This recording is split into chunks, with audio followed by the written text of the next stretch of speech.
Di Marco a fait un match de baiser. Ça me dégoûte. Yo, les gens, c'est le footballeur parisien. J'espère que vous allez bien. Moi, ça va. Alors, aujourd'hui, on se retrouve pour une toute nouvelle vidéo. Débrief du match entre la France et l'Italie dans le cadre de la première journée de cette nouvelle Ligue des Nations. Victoire 3-1 de l'Italie au Parc des Princes. Première défaite de l'histoire de l'équipe de France au Parc des Princes. Et il y a des choses à dire sur cette défaite. Et on va également parler de l'Italie, puisque d'habitude, vous voyez, je débrief la France et l'Italie. Du coup, on va parler de deux équipes. N'hésitez pas à mettre un maximum de pouces bleus. Et on est parti, let's go. Alors, déjà, le match commence très très très bien, puisque dès la 13e seconde, Di Lorenzo perd le ballon. Et Barcola le reprend, dribble et marque.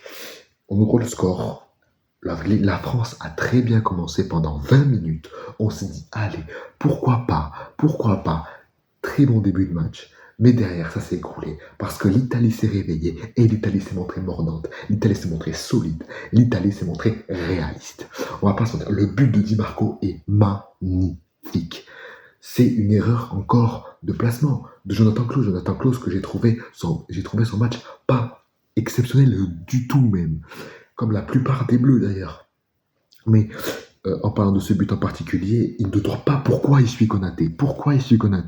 Pourquoi, au lieu de presser, parce que le pressing de l'équipe de France a été vraiment pas été bon. On était à 3 mètres en retard à chaque fois. Ils arrivent à se faire des passes. Pourquoi il suit Konaté dans son duel? Alors, t'as Konaté et Klaus là, et t'as Di Marco qui passe. Mais oui, parce que Klaus n'est pas à son positionnement. Klaus oublie de regarder où est Di Marco par rapport à lui. Du coup, Di Marco, il passe, il t'en marque une super reprise de volée. L'Italie égalise avant la mi-temps. Ensuite, non mais le deuxième but aussi, c'est une énorme erreur. Fofana, faut aller se faire foutre. Honnêtement, faut que t'ailles te faire en foutre. Faut que t'ailles te faire enculer. Je suis désolé pour les grossièretés, mais comment tu peux perdre un ballon comme ça? Oh, tu fais une passe, tu te fais intercepter. Au bout d'un moment, faut aller se faire foutre. Parce que par rapport au match qu'a fait l'Italie, du coup, le troisième but, j'en parle pas parce que j'ai pas pu le voir, j'ai eu un coup de lag. Bref, il faut aller se faire foutre. Au bout d'un moment, tu joues l'Italie. Faut pas prendre le match à la légère. Et j'ai l'impression que ce match, on l'a pris à la légère. Le pressing était nul à chier. J'ai pas vraiment trouvé beaucoup plus d'envie que ce que j'ai vu à l'Euro. C'était pitoyable. Il va falloir se relever. Il va falloir aussi que certains joueurs apprennent à se remettre en question et à se donner. Parce que le match que nous fait Mbappé encore ce soir, cette espèce de grosse tête de noisette, il va falloir arrêter. Je ne savais pas que Kylian Mbappé t'avait pris exemple sur ton pote Ousmane Dembélé. Tu ne sais plus cadre de frappe. Tu ne sais plus rien faire. Dans tes dribbles, tu te perds même dans tes dribbles. C'est inacceptable. C'est inacceptable de voir ça. T'es le capitaine de l'équipe de France. Tu sais même pas faire une bonne presta pour ton pays. Non mais là, ça m'énerve. Là, ça me gonfle. Les seuls points positifs de ce match, c'est qu'on a pu voir le début de Olise qui a fait pour moi un bon match. C'est l'une des petites satisfactions côté équipe de France, c'est que Olise a fait un bon match.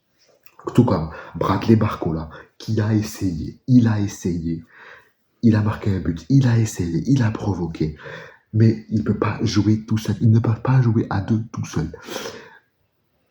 Maintenant, côté Italie, j'ai eu peur. Je vous avoue que côté Italie, quand j'ai vu le raté de Retegui et de Fratesi en première mi-temps, Fratesi qui tape la barre, derrière Retegui qui a le but ouvert qui le met au-dessus, je vous avoue que j'ai dit à un ami, parce que j'ai regardé un ami avec un ami avant, que je lui ai dit, je vais les déglinguer dans le débrief. Et non, parce que Fratesi a réussi à marquer en plus sur une très très belle passe décisive de Retegui. Le but de Di Marco est parfait. Le match de Tonali également est parfait. D'ailleurs, le but de Raspadori, je n'ai pas pu le voir, je suis désolé, vous irez le checker, vous me direz ce que vous en pensez. Moi, je n'ai pas pu le voir. Le match de Tonali est parfait. Je l'ai trouvé bon, je l'ai trouvé solide, tout comme la défense de l'Italie. D'ailleurs, j'espère également que pour Calafiori, ce ne soit pas très grave, parce que on pensait au départ que c'était un coup. En fait, ce qui s'est passé, c'est qu'il y a eu un tacle de je sais même plus, c'est qui avait fait le tacle. Ousmane Dembélé, il a volé, il a tapé la cuisse de Calafiori et Calafiori est tombé. Du coup, en fait, ce qui s'est passé, c'est qu'il a voulu se tester. Du coup, il s'est testé et à un moment donné, il ne pouvait plus, il s'est écroulé. Donc, on espère, espèce de beau gosse, que tu vas vite revenir que c'est pas très grave. Bref, l'Italie a fait un vrai match ce soir. Et j'espère que contre la Belgique, la France va falloir se rattraper. Il va falloir se montrer un nouveau visage. Parce que là, il y en a marre. Je sais pas où est le problème. Je ne sais pas d'où est le problème. Mais la France est en période de doute. J'ai l'impression de revoir l'équipe de France à l'Euro encore une fois. Ce n'est pas normal. Ce n'est pas normal de faire un match comme ça. Konaté, la paire Konaté-Saliba, c'est la paire la plus solide, mais j'ai pas été très rassuré. Maignan, il a fait ce qu'il a pu. Il a fait une très belle parade sur une tête de Fratelli d'ailleurs. Qui d'autre on peut évoquer? On peut évoquer Kanté qui d'habitude fait des très bonnes perfs avec l'équipe de France. Pardon. Ce match, je l'ai pas trouvé exceptionnel, N'Golo Kanté. Tout comme notre ami Ousmane Dembélé. Alors, pardon, Ousmane Dembélé, n'importe quoi. Qu'est-ce que je raconte? Je deviens fou. Cette défaite me rend fou, je dis n'importe quoi.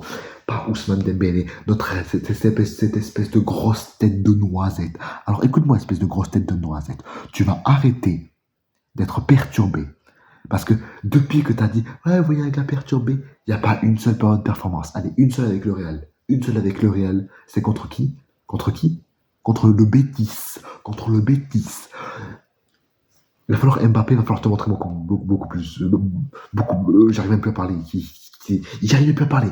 Il m'enlève les mots de la bouche, cette espèce de grosse noisette de merde. Il est nul. Il pue la merde.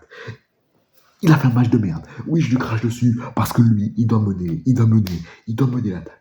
D'ailleurs, Marcus Thuram, il est rentré, on l'a pas vu du match. Le seul truc que Marcus Thuram a fait dans ce match, c'est rater une tête. Je sais pas comment il l'a fait. Il a raté le ballon. Je sais pas comment c'est possible. Pour l'équipe de France, il va falloir se rattraper. On a un match contre la Belgique lundi.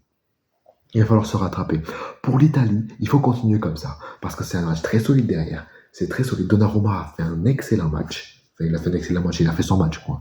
J'ai bien aimé les relances au pied de Donnarumma pour une fois, et comme par hasard. J'aime bien les relances de Donnarumma, mais c'est avec les sélections. S'il te plaît, Gigio, fais ça avec nous au PSG. Je t'en supplie. Je crois que j'ai fait le tour un peu de ce match. N'hésitez pas à mettre un maximum de pouces de commentaires, à vous abonner à la chaîne. Je rappelle qu'à 50 abonnés, on fera un live où on discutera où on discutera de football, de